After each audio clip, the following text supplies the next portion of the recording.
Good evening and welcome back to our newest edition of Cultivating Connections in the Time of COVID. I think that we are here live with you. And tonight we're excited to bring you something that is well outside of the Grange reaches. This event, sponsored by the Grange Youth Department, brings together educators from various areas to provide some resources to folks who are in education who are learning how to scramble today with going from classroom to virtual learning and really testing a lot of things on the fly. So tonight I want to introduce you to our host, who is Mandy Bostwick, our National Grange Youth Director and also an educator. Let her introduce herself and then take our program around the country to a few presenters who are bringing us some great resources that hopefully educators can put into practice as they're preparing to get out of this year and thinking about their years ahead. So Mandy, welcome. Thank you. So like Amanda said, I'm the National Grange Youth Director, but I'm also a fourth grade teacher here in Kansas, and I know how stressful this time is for all of our educators. Kansas is one of the first states to go to shift to that at-home learning, and my school actually went to an all-digital platform, which has been a little tough because a lot of our students live in the country and they haven't had access. My district's done a wonderful job about getting access to kids and all that fun stuff. It's been stressful, but they've managed it. And it's, like I said, it's been difficult. We've had kids that haven't been able to get on. And so I know it's important for teachers to collaborate, and we understand each other. We understand the positions that we're all in, and we know that we need to keep our students engaged in this very trying time. And so that's why we came up with this Rural Educators Share and Show. And to kick us off tonight, we have Lisa Gaskalla from National Ag in the Classroom. She is the executive director there. And sorry, I have lost my thing. And National Ag in the Classroom provides many teacher resources free on a vast array of topics for various grade levels and subjects, and they provide details on how that fits into curriculum standards. So please welcome Lisa Gaskalla, sorry. Gaskalla, but that was close enough. Thanks so much, Mandy, and thank you, Amanda, for including National Agriculture in the Classroom in this discussion tonight, because we're really excited about some new resources that our team has put together to help teachers and parents and even students who are having to conduct at-home learning and figure out what that looks like. So we wanted to quickly take what we already had online. We already had a searchable database called the Curriculum Matrix with hundreds of lesson plans and curriculum resources for kindergarten through 12th grade that teachers were using already. But we really recognized there was a need to simplify some things and make it really easy for teachers and other educators to use at home, and especially on these educational platforms that teachers are having to all of a sudden learn really fast and find resources to use to adapt to it and help their students along with this type of learning. So can I ask whoever's got the controls there to take me to the Ag in the Classroom website? It's agclassroom.org, agclassroom.org is the URL. And right on the home page, you can see we have an e-learning, a new e-learning page on our website. So I'm gonna get Amanda to click on that. It's the delivering content. Yes, e-learning will take you there. So scroll up if you would, a little bit more. So what you can see, and we've basically taken lessons that were already on the curriculum matrix that teachers were already using, and we put them into grade bands, and then put about right now we have about a half a dozen lessons. But go ahead and click on, we've got pre-K through 2nd grade, so younger elementary, 3rd through 5th grade, upper elementary, middle school, the 6th through 8th grade band, and 9th through 12th grade band. So I'm going to actually, let's go to pre-K 2nd grade. You can go to the top there. And so what we decided to do, and by we, I want to give a shout out to the National agricultural literacy center that is basically this National Center for Agricultural Literacy, excuse me, at Utah State University, and Dr. Deborah Spielmaker and her team. They're the ones who develop all the content on our matrix. But they recognize teachers who all of a sudden found out that they were going to be trying to educate their students at home, needed some, and we're going to be using some platforms, whether it's Google Classroom or Canvas, maybe platforms they're not used to using. So if you would, go ahead and click on Eating Plants. For example, I'm going to show you. So what our team did was take these lessons and basically put them into a Google Docs format. So it's really easy for a teacher that is using Google Classroom or Canvas to transfer it into that educational platform. But also, it's a really easy system for your students to use too. Now, maybe not younger elementary, maybe not a kindergartner, certainly. But as you can see, it's just, if you'll scroll down, you'll see it's about a page, page and a half. It's not a lengthy lesson plan, but there's links. And if you'll go back up to the top with me, I want to show you something. And if you click on the parts of a plant PowerPoint, for example, it takes them right to that document. It's really easy to navigate. And it's got everything that a teacher would need if they wanted to teach the parts of the plant, you know, for younger elementary students. So if you will go back to the lesson plan, the Google Docs, there you go. So, and then go back to, there we go, back to the e-learning page. So this was pre-kindergarten through second grade. We've got an egology lesson plan, farm animal match, the farm web, another important concept with food webs that students have to learn, life cycle of a flowering plant. And also notice the theme. We realize that educators, teachers especially, teach according to the season of the year. So as you can see, there's a lot of plant lessons that are plant related since it's springtime, and there's planting. And of course, we just had Easter, so we've got an egology lesson.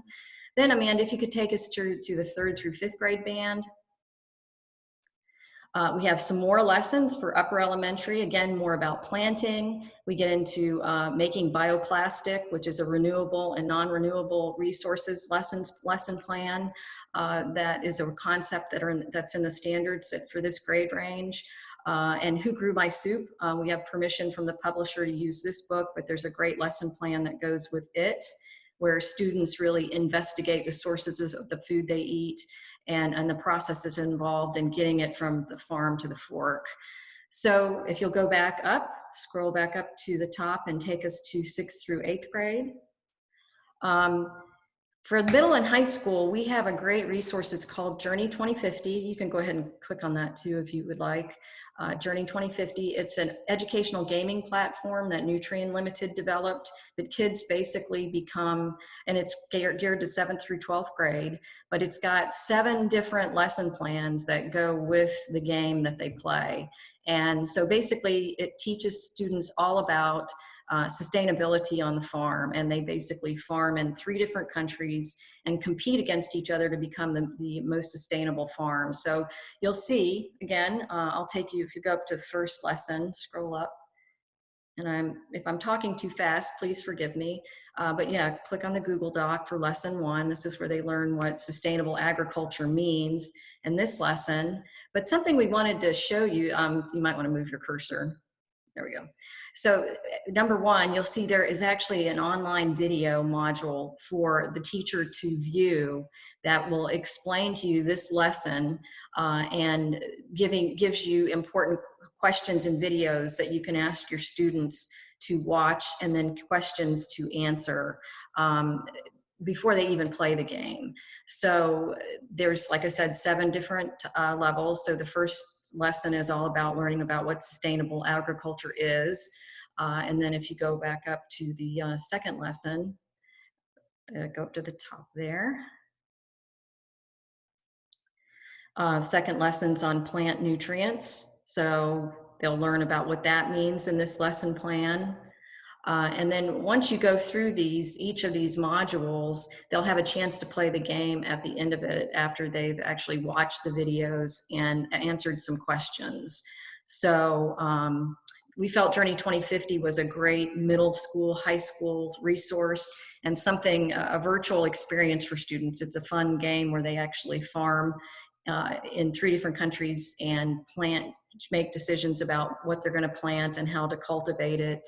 And then also they have to answer questions about investments that they are asked to make back to their community or environmentally to protect the environment.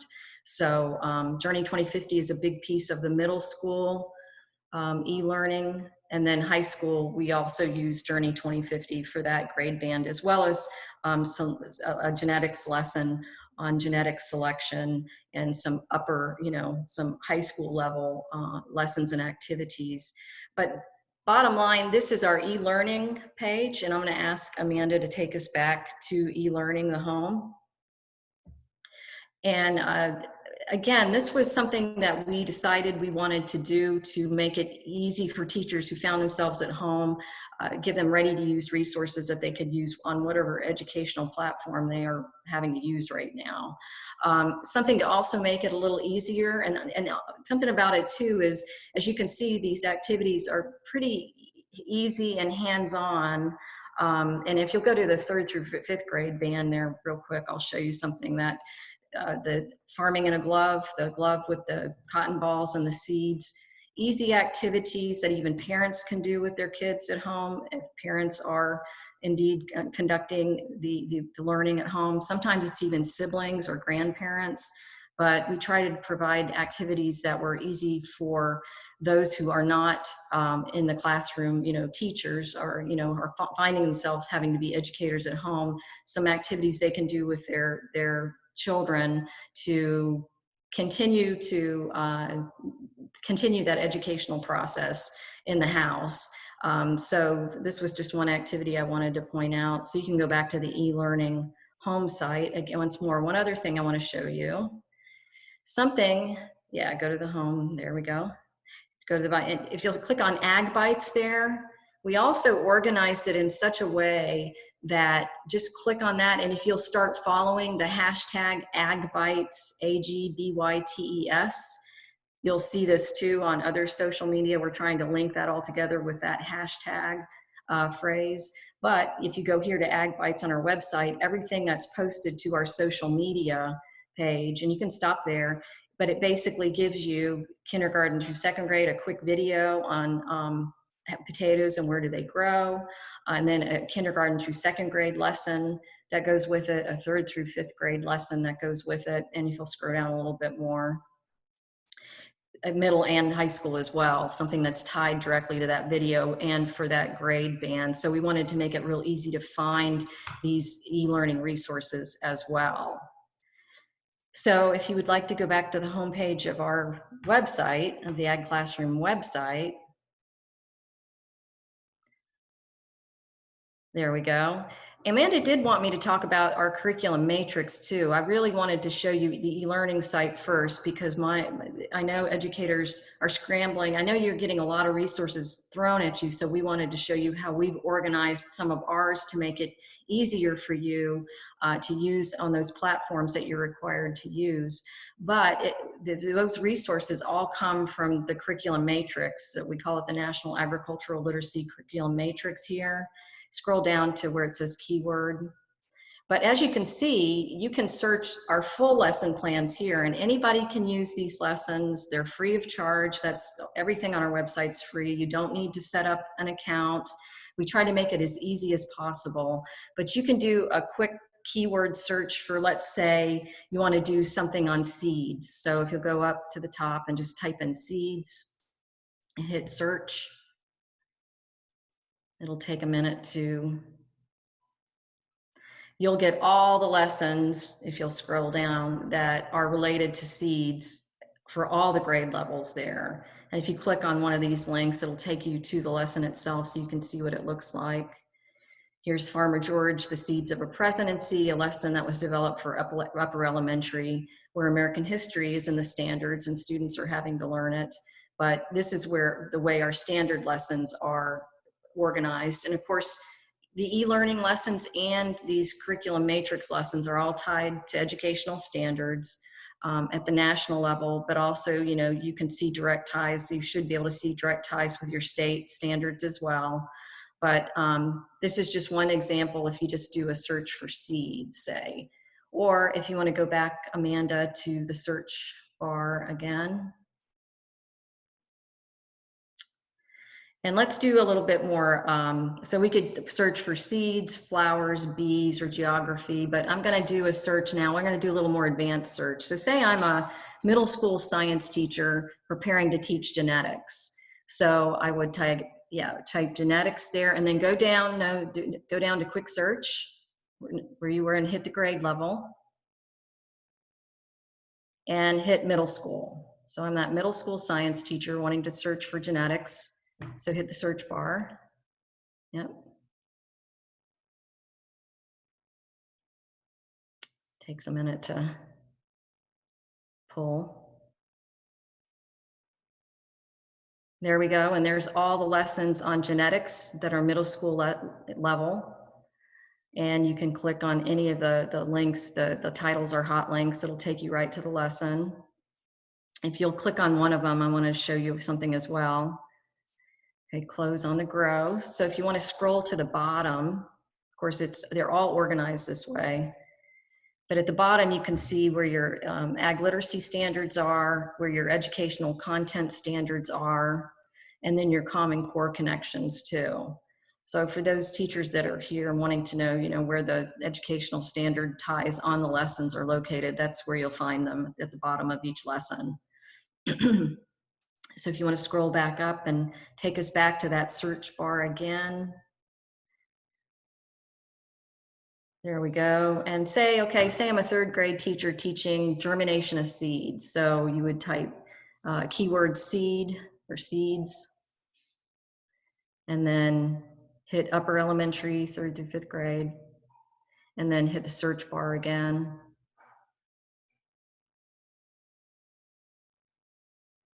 And there are your upper elementary lessons about seed germination that you might need. But just like I said, it's real easy to search. It's pretty fast. You know, even if you are an informal educator, say you need to go into the classroom and teach eggs, you know, I'm thinking Easter, you know, you can find eggs. Or if you just want books that are related to something, if you'll scroll down again for me, Amanda.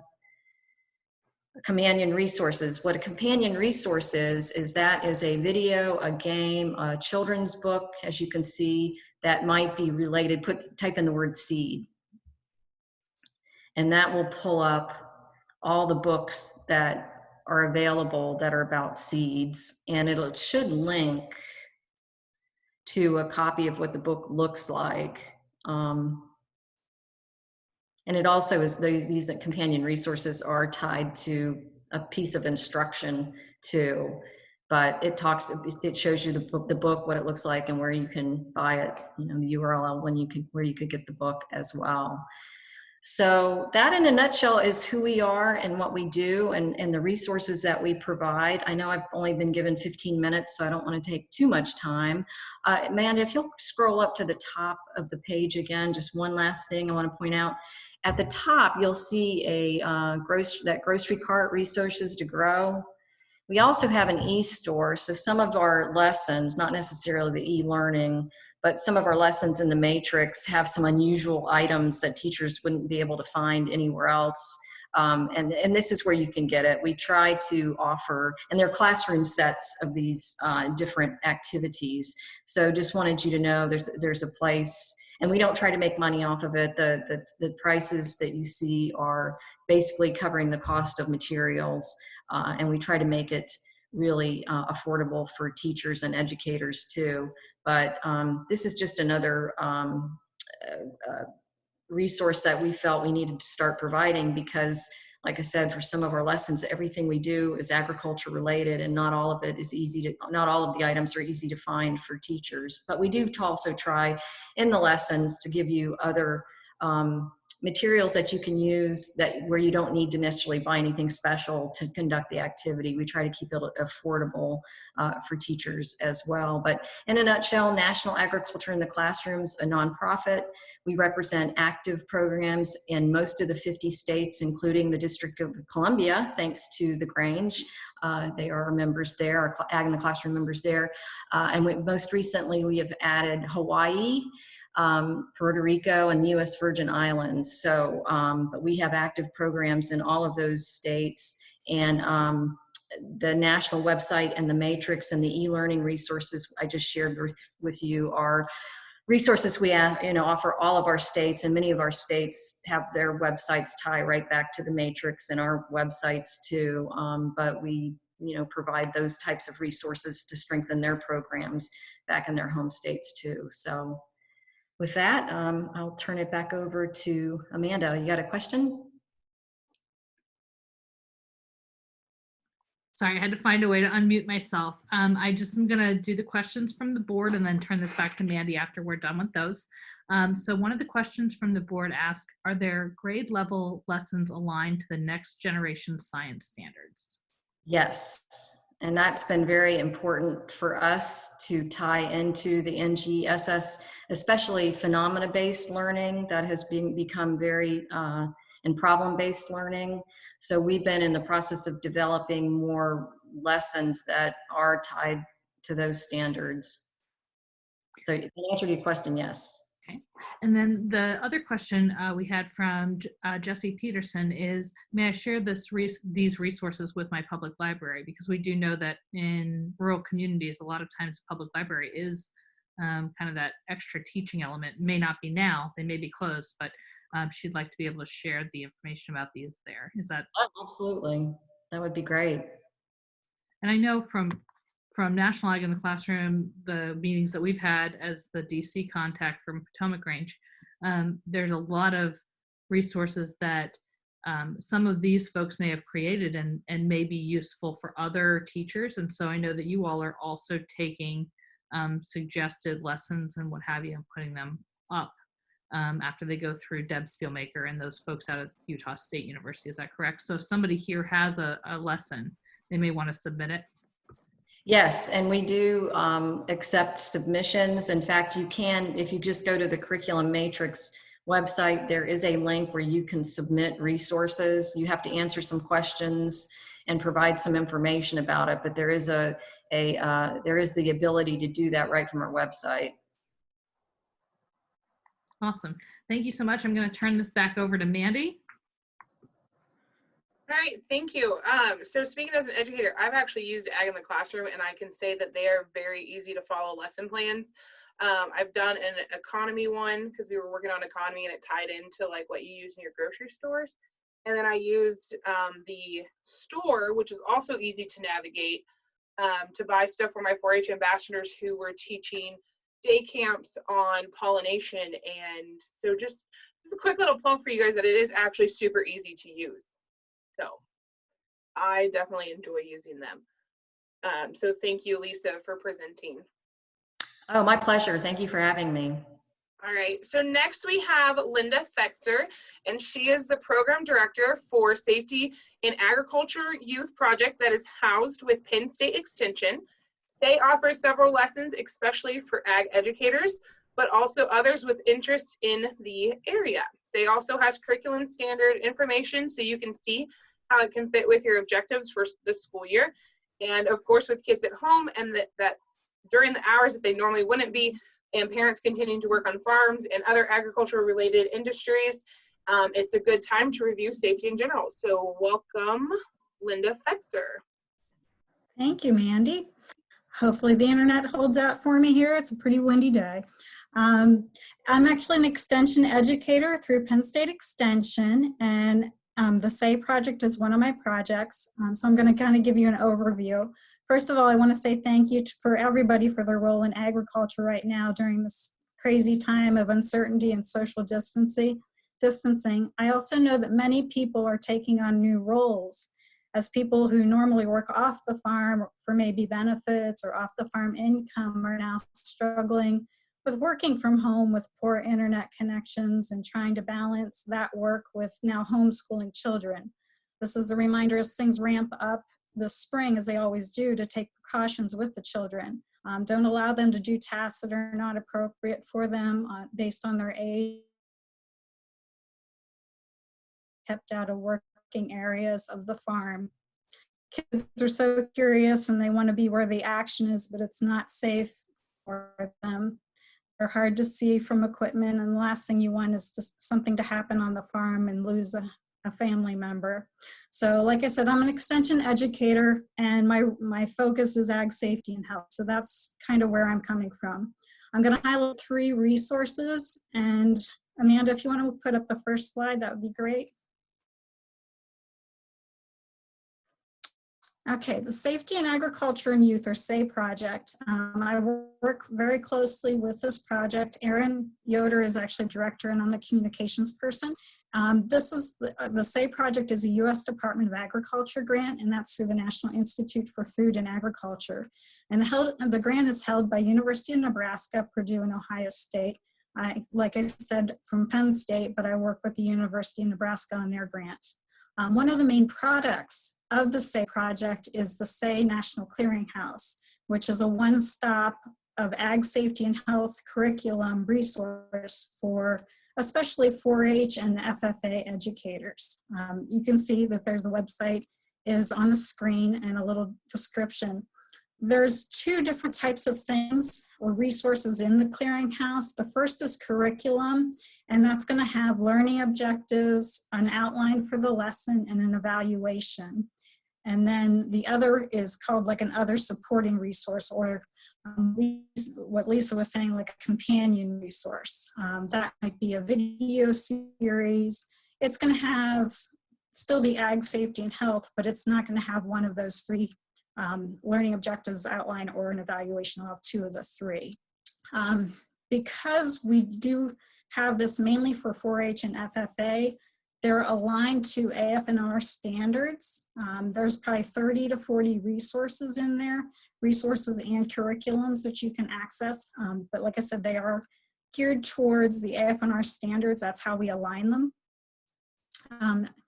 And then the second resource I'm going to highlight is the Progressive Ag Foundation. And, oh, popped up the SAY Clearinghouse for me, thank you. So there's a lot of different information on here. If you want to scroll down.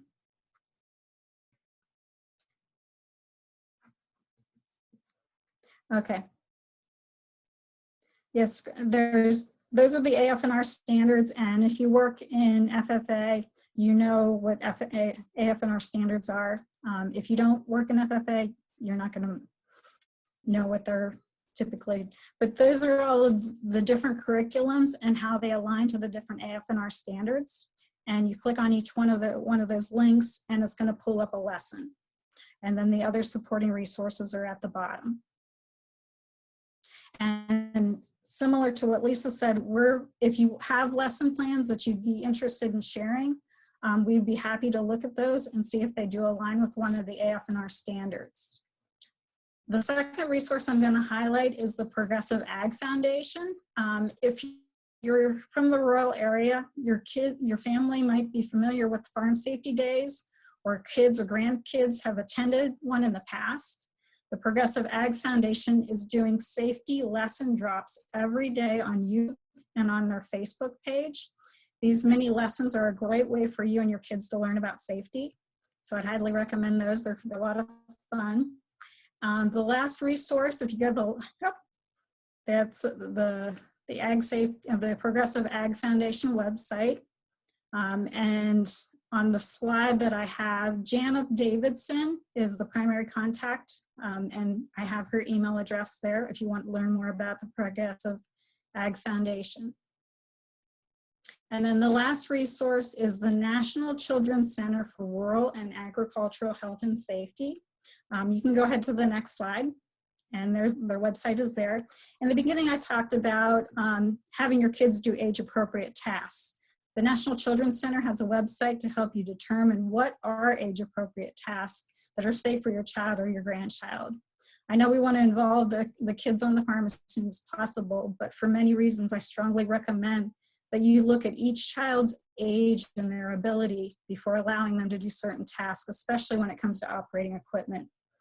The information they also have at the Children's Center is they have information on safe play areas and educational resources for homeschooling.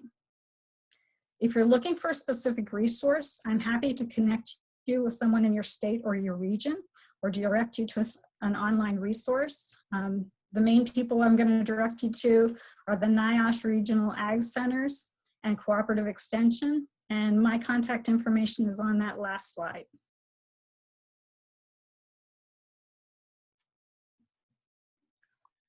Linda, well, I'm letting them hopefully copy down your email, which is right here. I know that we had one question come in privately, and that was, can these also be used and shared with others? And I assume because Yes. extension, that's a yes. Yes, big yes. And I also wanted to say that I know at least one of your board members is watching. We share a leadership here. Betsy Huber, our national president, is on your board, right? Yes, she's on our SAY Project National Steering Committee, and we appreciate her involvement. So this is definitely an area of interest for Grangers as part of the charge for the president. We talk about, having the responsibility to make sure that children don't go to labor too quickly and have the time to develop their minds before toiling in the field. So I think this is a really appropriate tie-in for us. So thank you for that. I'm going to turn it over to Mandy. Great. Thank you, Linda. That was very informative. I'm always glad to see different resources that we can use for agriculture. My mom actually happens to work for K-State Research and Extension, so I definitely have a tie, but it's always great to hear about the other states that are doing things. So thank you again. So now we're going to the portion where we have educators from around our great country. We're going to start with Sarah Seaton, who is an elementary educator, and she's going to talk a little bit about STEM lessons. For those of you who don't know what STEM stands for, I'll let Sarah explain it to you. I won't take all your thunder, about animals. So take it away, Sarah.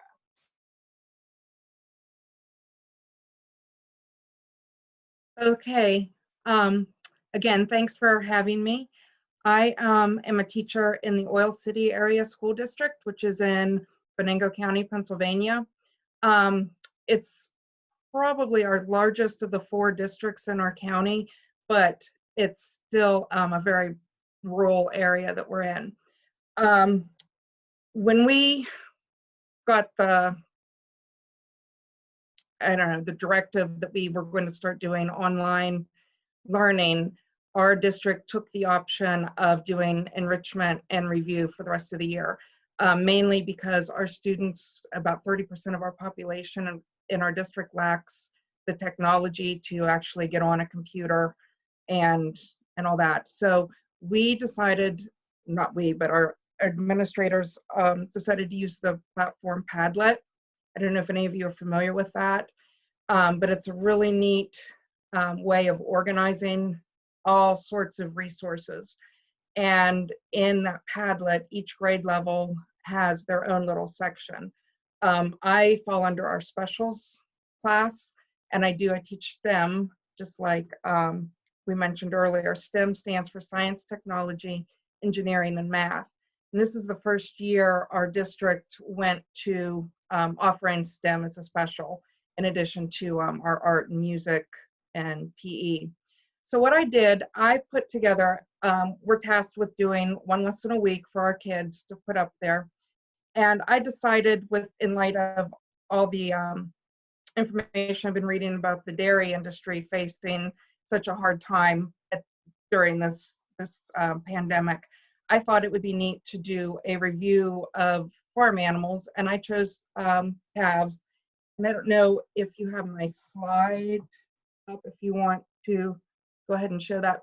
So this was just the little informative lesson that I put together. It was basically geared for our K-2 students. We have another STEM teacher. She was going to do the upper grade levels, 3rd and 4th. but it's really anybody could do it. And what I did, I don't know if any of you have watched any of the Farmer Katie dairy videos. She did like a series of 6 videos of a day in the life in the dairy farm. And they were really neat. So they're really short. They're about 10 minutes a piece. And each day she had a different topic. And I went to day 1 and found the topic about taking care of calves. We talked about farm animals and animals, mothers and babies and all that earlier in the school year. So I thought that would be a good review for these students. So I put the video into a Google slide, and then I found a resource called Quizzes, which is online and it's free. And you can go in there and make your own quiz, trivia game, whatever. And it's very interactive because you can choose the type of question you want. There's survey questions. I'm not sure if you could actually get to my quiz that I put together. I have the information there on the screen.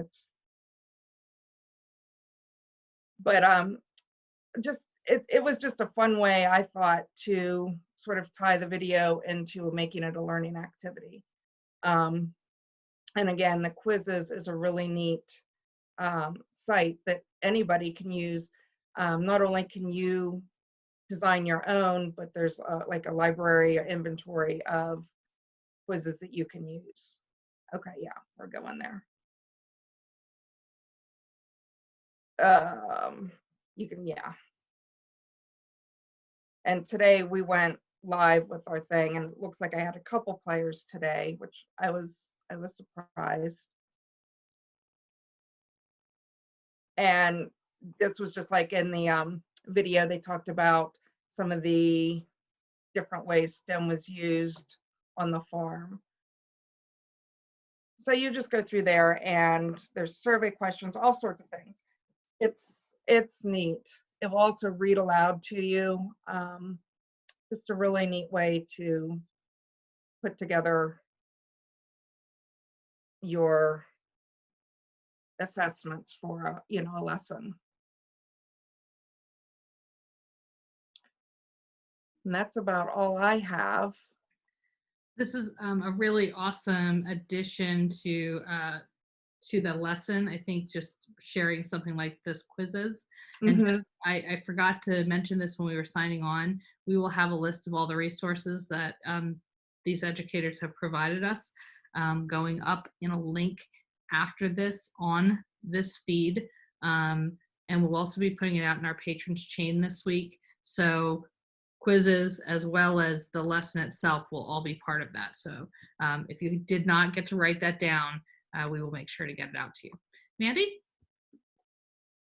All right, so I'm just curious what you have found to be the hardest part of this at-home learning. Like for me, it's definitely connecting with my kids, but I was just wondering from another state, another teacher's perspective, what you found to be the hardest. Yeah, definitely. And because I'm not a classroom teacher, I'm responsible for close to 500 students.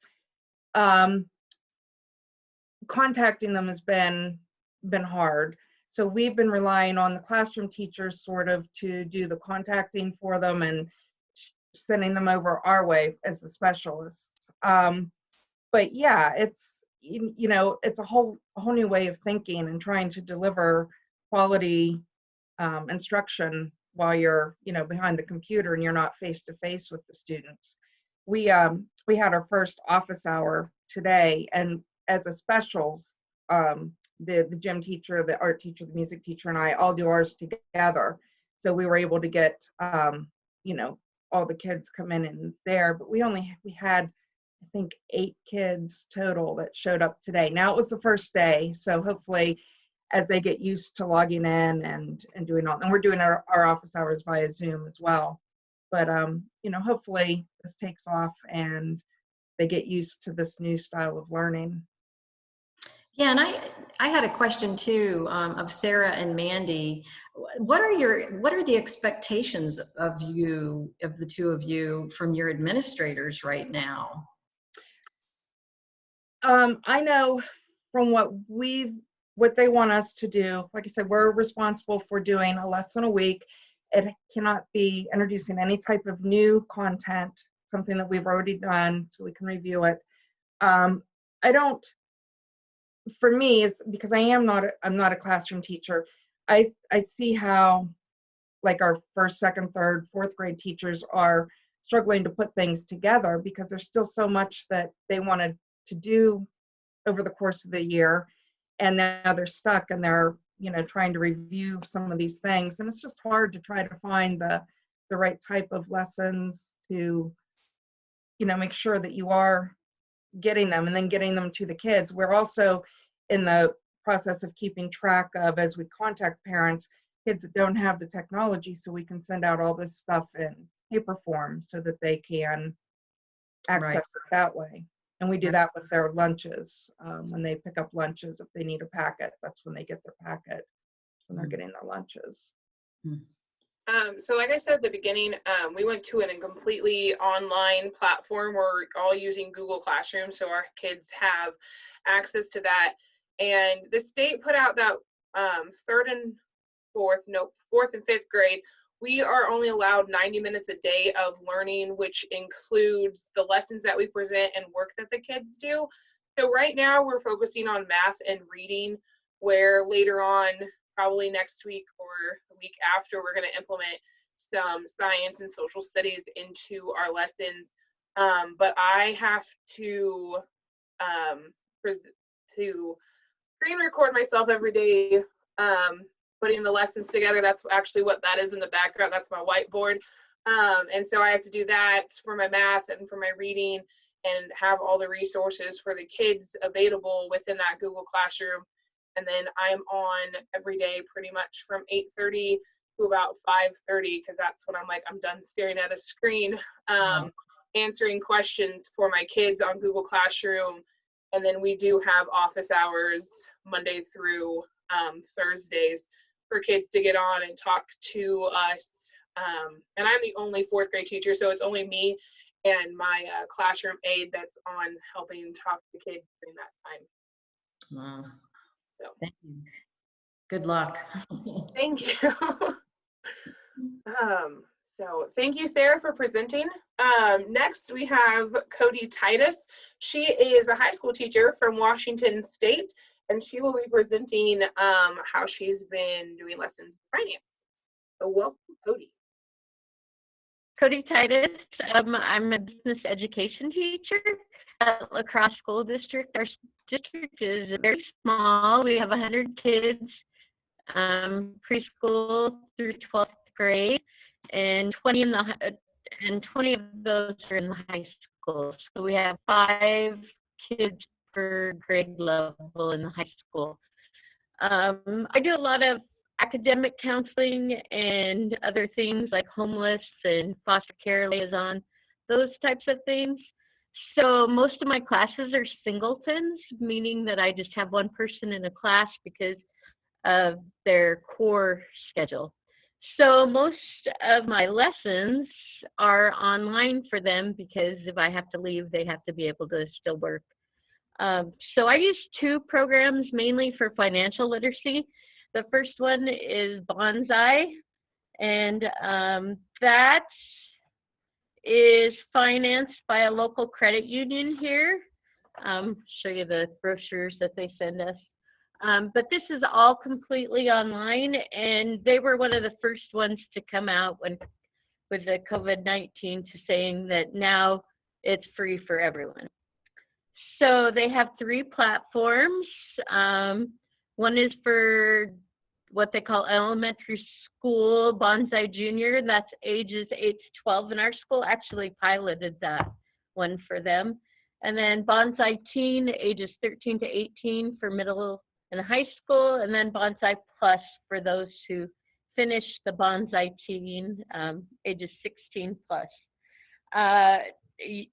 I don't know how they're doing it with parents, but as a teacher, I just put in my information, and they had me set up classrooms, and I would think it would be the same thing for students. Parents would sign in, and then they would set up a classroom for their students. So all of it's online. It's easy to read. The first one, after they do the first one, which the whole thing probably takes 1 week there's 30 mini lessons. But I don't know, my kids love it, and at the end there's a game, and they like trying to win the game. They did send standards for Washington State with the information for teachers. They have extra things that you don't have to have, but they will send you like a workbook and an activity kit, and I just give those to students after they finish if they need some remedial work. There's a pre-test and a post-test, and I really like Bonsai, and I've probably been using it for 10 years. And as I said, our credit union supports that when it's not COVID-19. The other one that I use is the National, let me read what it is, because I'll probably mess it up. National Endowment for Financial Education.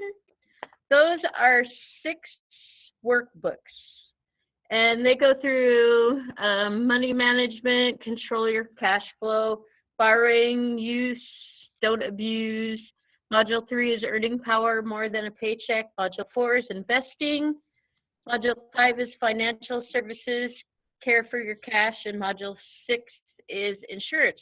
Protect what you have. If you go to the website up there, the www.hsfpp.org, they have these workbooks downloadable. So you could, I just download them into a binder, and then they can work on them through there. Or if you have time, the workbooks are nice. And they'll send those to you free also. I would just say that I also do career and college counseling. So if you like me on Facebook, which not like me, but like my page, Lacrosse Career and College Corner, I've been posting not only scholarships, but lately I've just been posting anything that I see free that I think would be good for my students. Any questions? So it's not necessarily a question, but it looks like you're still in your classroom, so you have the ability to go into your classroom and work from there? Yes, our school district decided not to lock the doors to teachers. The students are still locked out, but we can come and go as we need to. And I live 30 miles away, so I just decided it would be easier to do it in the classroom because that's where all my information is. Makes sense. We locked ours down, so I haven't been into my classroom in about 3 weeks. So definitely nice that you get to get back into your classroom. Yes, and we come in every Monday. We have a staff meeting, and we can do that Zoom or not. And then Tuesday we have packets go out to the kids. So if we want them to have stuff, we have to come in and deposit it by Tuesday morning. All right, thank you. You're welcome. So that was Cody from Washington State. Next, we're going to have Amy Farmer, who is actually I'm going to jump because you just got on, so I lied. We're going to go Jane Tromby, I'm so sorry, who's an early elementary teacher from New Hampshire, and she is going to talk to us about a craft group that she did with virtual learning. Thank you, Mandy. I work in special education, and I work in, I do have K-5 kids, but most of them are on the autism spectrum and have limited language. Some of them have limited abilities in other ways. So, one thing that we did when we were at school was we would have a craft group. And the kids always enjoyed that. We'd usually read a story and then do the step-by-step instructions with craft. So what I've been doing is videotaping myself or somebody else reading the story, and then going through the steps. We did the Very Hungry Caterpillar, and we had sent a few things home with the kids when this all started to begin with. And so they had the materials handy that they needed to make the caterpillar. So I did the step-by-step. Our kids need to, a lot of times, slow down when they're making something. So, just getting them to count. So it's not just making a craft. They're doing other things at the same time. They're doing a lot of counting. They're weighting. They're learning maybe top, bottom, front, back, different prepositions that way. So then they can have something hands-on that they're doing. We are not allowed to send home more materials to our children. So whatever we sent home that first time is all that they get, and everything else has to be online. So I had to do a little survey of my students to see what types of materials they have at home for crafting, so to speak, and so that I can continue, because a lot of them really do enjoy that. And I know I had a video chat with one of my kids last week, and they were going to go, she had to go to groceries, she was going to pick up construction paper and things like that, so that her son could continue to do crafts that I'm doing. So it's got to be, in school we did some that were a little bit more involved, not just construction paper and things, but so now it's got to be a little bit simplified. But like I said, these kids need constant step-by-step directions, and they need structure. And so it's really hard for a lot of these kids that I work with to have that structure at home. They're not used to having mom and dad be the teacher. And so even getting them to watch the video that we've done, to participate in the craft, is really hard. Most of the contact that I have with the kids is just a check-in, just a chat, maybe asking some questions, doing Play-Doh together, reading a story, because they have work that they need to do, and we do post a lot of that. But when we have our one-to-ones, or there might be 2 or 3 of us on there at the same time with a student, we try to just make it a little more fun and just very simplified. But a few of the sites, we aren't allowed to post anything through YouTube. That site has been banned by our whole state. So a lot of the things that my kids do, we do calendar time, and so I would do songs with them from the websites, YouTube, and because that's blocked, I was like, oh no, what are we going to do? These kids love these songs. And so one of my co-workers told us about Edpuzzle. And so I don't know if any of you have ever used that, but it's a website where you can go in and put in the YouTube link, and then it'll bring it up. And so when the students click on the link to that song through Edpuzzle, all they're getting is that one song. Because when you have YouTube, there's always the things rotate through and something will pop right up afterwards. There's a lot of Edpuzzle. Here's Edpuzzle. And so then you can not get all those extra videos and things that pop up on the side, so that the kids can't keep scrolling. It's just that one song or video.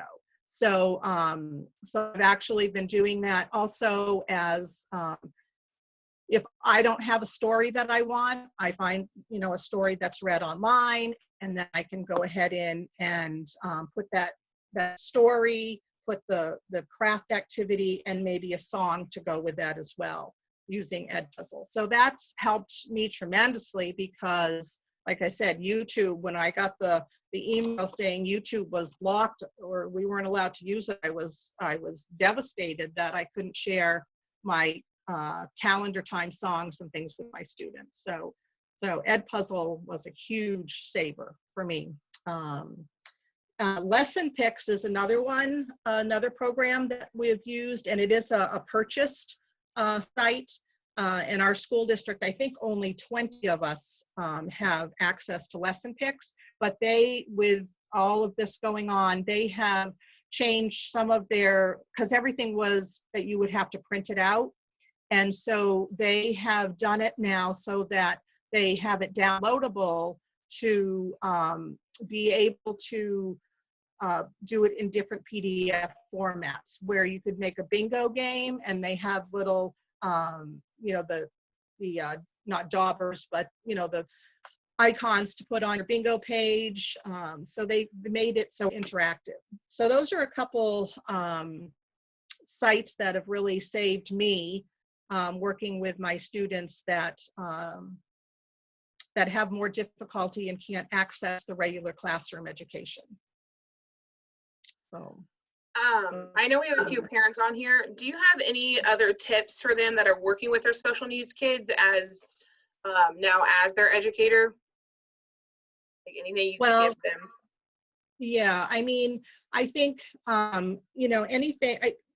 My kids especially, they love to see you know, the interaction. So the most comments that I get from the parents is that, oh, they loved, you know, the song. You know, every morning I would sing to them in calendar, and I don't sing. And so I recorded that song. So every morning they can listen to me singing to them and saying good morning to them. But it's those types of things to make that you know, that interaction where they can see us. And so I think that's the biggest part, is letting them see that we're still here. So that's been, you know, my biggest part, is to make sure that I'm doing things video, and I'm not a fan of being videotaped. So it's a whole new, you know, all of us are in that same boat where we're, you know, it's not our thing, but we're doing it because it's what's best for our students. So. Thank you. We are now going to go to Amy Farmer, who is an elementary education, early elementary education person, and she's going to talk to us about visual schedules that she has done for her students. So welcome, Amy. Thank you. I appreciate it. I'm a special education teacher, grades K through 3 at Cordley Elementary in Lawrence, Kansas. We have found in our, it's not just in special ed, but in the general education, over the past few years, the behavior of children has become a little more challenging over the years. And it's just, you know, the nature of society as we're going along. So I started thinking about how I work with my students. I have a lot of social emotionally challenged students. And I always use a schedule with some of them, and I use rewards, breaks, and everything is really structured and routine. So I started thinking about, wow, you know, what are the parents going to do at home to, you know, get their kids to do the work?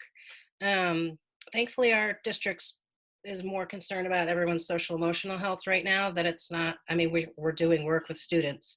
But thankfully it hasn't been, here's all this stuff you got to do. We're really slowly rolling it out.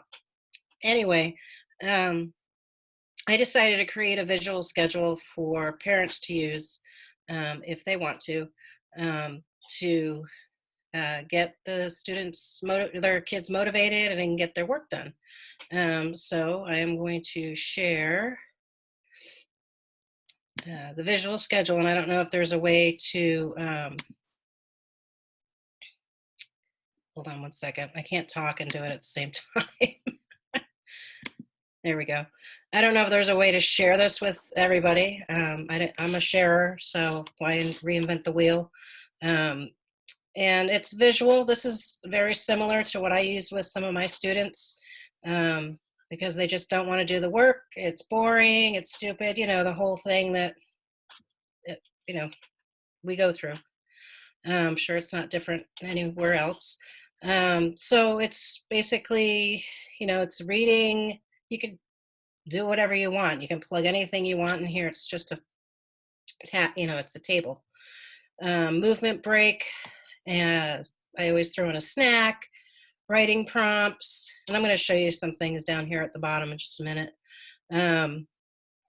another movement break. I like to do, work break, especially when they're at home and they're not used to this routine of the parents teaching, like you said earlier. So after all of these things are completed, doesn't matter how long they take. It could take 2 days to get some people to do things. They get free choice, and the free choice is something that's really, really desired.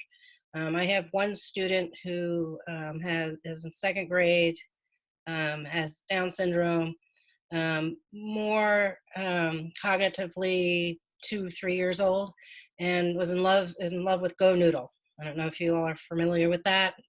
But that was his jam. That's what he wants to do. He says it all the time, and so, and I'm, this is what I do. This is my job. It's, I'm not a firefighter. I'm a teacher. If I was, I would have to learn from a firefighter if my kid came home, and that kind of thing. So I wanted parents to know, some ins and outs. I'm rambling. Sorry. Not used to talking to people I don't know. And then I just put some, I'm not going to read it all to you, but just some tidbits of information on how to get through it. Sometimes they're not going to be motivated, so you want to remind them what they're working for. You don't have to complete the schedule all in one setting. If sometimes, your child's going to get too frustrated to do a thing. They're now rolling on the floor and nothing's happening. It's okay. I mean, they do that in school sometimes, and it's okay. You just got to wait that out. And you can give them that, 5 to 10 minute break just to gather themselves. This is not their special break. This is not the big thing that they're earning, which I put down here in this paragraph. It's not their free choice. This break is when they're frustrated, if they just need a small break. And I gave some examples down at the bottom here of some calming down breaks. Talked about visual timers. Make sure the student can see the timer so they know how much time they have left. There's some fun timers online, on your phone you can get, so you can see it actually counting down. I also threw some things in here about to the parent, if you're getting frustrated, give yourself a break. It's allowed. It's okay. We're talking 2 months out of the entire span of their education. So it's not gonna, ruin them or anything if they don't get through, reading a book one day. It's gonna be okay. Because I think a lot of parents might be putting a lot of pressure on themselves right now. I put in here that it's important for the child to learn their free choice quickly in the beginning, so they can have some success and see that, oh man, I was able, let's say it's a movie that they want to watch. Who cares? Is it an hour movie, 2-hour movies?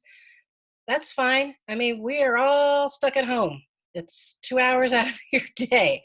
So it's okay if that's the big break.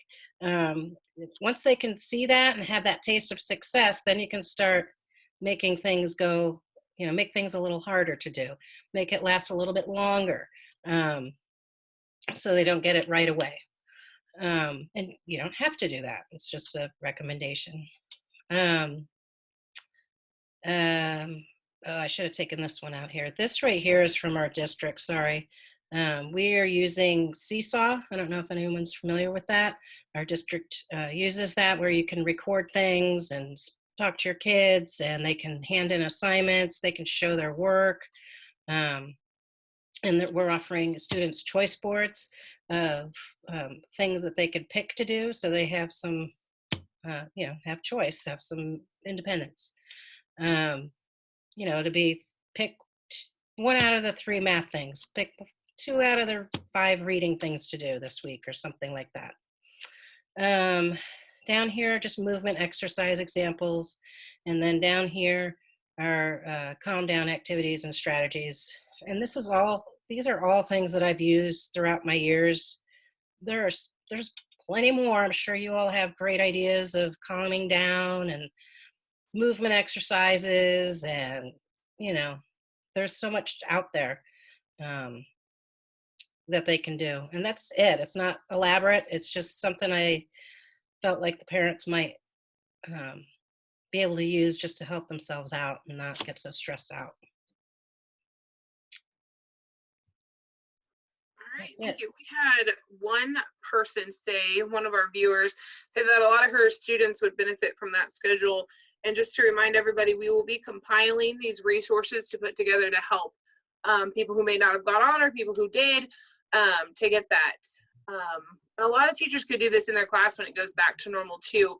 I don't necessarily use the visual one in my classroom because I have fourth graders, but I do always have my schedule posted. But I do like the visual because I can see the benefit helping the other students. Yeah, I have some nonverbal students that, you know, once they see that, they point right to it. Yeah, that's a great option. How do I get this to what? Am I still on mute? Can you guys hear me? Yes, we can hear you and you're still on live.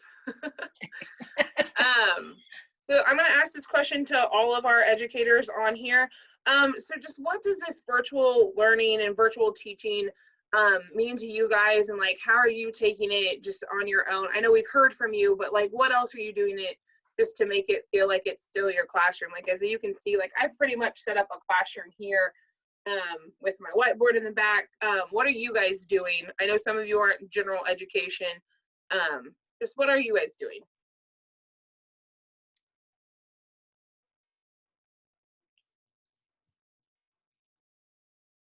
Don't all jump at once. I guess I can talk a little bit about that. I've been in the process. Now I'm in the room that I'm using as my classroom, and you can see behind me it's bare walls because it's just been a storage room for the last umpteen years. So I've been trying to clean that out and to get this set up. But I guess, you know, the longer we go on, you know, now Pennsylvania is closed the rest of the school year, so we know we're not going back. You know, it'll be easier to start trying to make this look a little more like school and bringing in some of the things that my car's packed to the hilt. I went to school on the 1st and I haven't brought all my stuff in yet because I haven't had any place to put it. But, you know, once I start getting all that, I can, you know, make this look a little more like school for the kids. Anybody else? I know we're getting requests from like the tractor safety driving instructors of, is there an online option? So it's making us think about, okay, are there some things that we need to start moving online to help meet these needs for times like this, or even if somebody just needs that different option. So it's just making us rethink some of the things that we have, and if there's if we need to have more than one delivery system. Yeah, I can see that, Linda, happening. I mean, I think this is an eye-opening experience. I don't think it's the last time something like this is going to happen. I like that you mentioned this might be a great way to reach students at their level or their comfort level.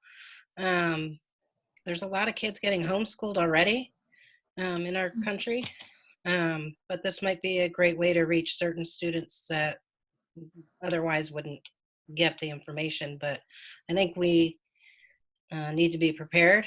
My sister teaches in New Jersey, and they were kind of prepared for at least maybe a month or so, I think the teachers were, because of some snowstorms they had a few years ago. They were all just packed in and they kept closing schools. And finally they were like, oh my goodness, we got to get technology at home and have things ready to go. And then that was a few years ago from blizzards and stuff.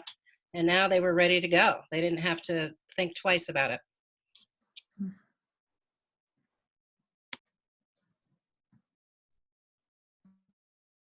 Can I ask where everybody's from? I've written down Washington State, New Hampshire, Pennsylvania. I'm from Kansas.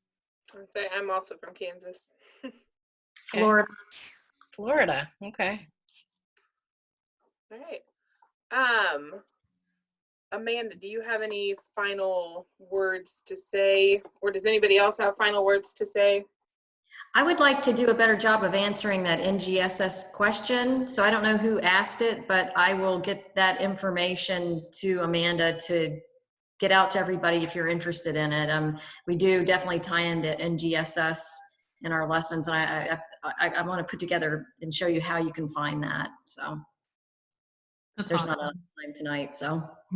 That's awesome. And I think one of the things that we've talked a little bit about doing, at least Washington, D.C. Ag in the Classroom, is going through some of these lessons on a more regular basis with on an online forum like this. And now that we're all testing these things, we know how to do it. So we might be able to have a little more of that information a little more in depth soon. We had one other question. I posted a question I'm going to ask after I review work I gave them to do over the week, office hours. Need them to have an intro and closure, but we can't teach. That has to be in Google Classroom. So it just seems like everybody's kind of struggling to get a handle on what their school is using, what they're allowed to do based on state standards and different things like that. And so I think that you guys have, some people won't be able to use certain things because of the specific expectations of their state, like don't teach anything new.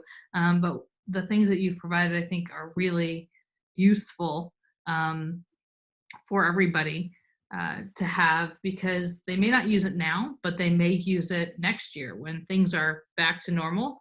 But everybody's integrated a little bit more technology in their classroom. So thank you for sharing your stuff with us tonight. Thank you, Mandy, for hosting this as National Grange Youth. I know a lot of our youth members are teachers or are still in school, so this was important for them. And we will have all these resources. So if any of you guys, educators, want to share any additional resources, I'll be putting them all together into a PDF binder and providing a link tomorrow, both on the YouTube version of this that we're putting up and on this that people can find when we're not live. So, and if anyone has questions specific for any of these educators, you can send them to us, youth@National Grange or communications@National Grange, and we can get them off to the educators and ask them for some feedback and get it back to you. So, Mandy, do you want to close us out? And I'll just remind everybody, tomorrow we're going to have Bert Neller on at 3:30 to talk about what's going on in the legislative world about agriculture and rural, and the COVID-4 stimulus package that's being discussed. We have moved our Walter Boomsma discussion to Friday, so just keep an eye on our schedule for other live streams. I just want to say thank you again to all of our educators and our presenters that got on tonight. These definitely have been helpful resources for everybody. I've seen several comments of people that have been excited to see that there are different resources to use. So again, thank you so much. Like Amanda said, if you need to contact us, youth@nationalgrange.org or communications@nationalgrange.org. And that's all I've got. So Thanks, everybody. Thank you, everybody. Nice to meet you. Thank you. Thank you all so much. Have a great night. You as well. Stay safe. Thanks. Bye-bye. Bye.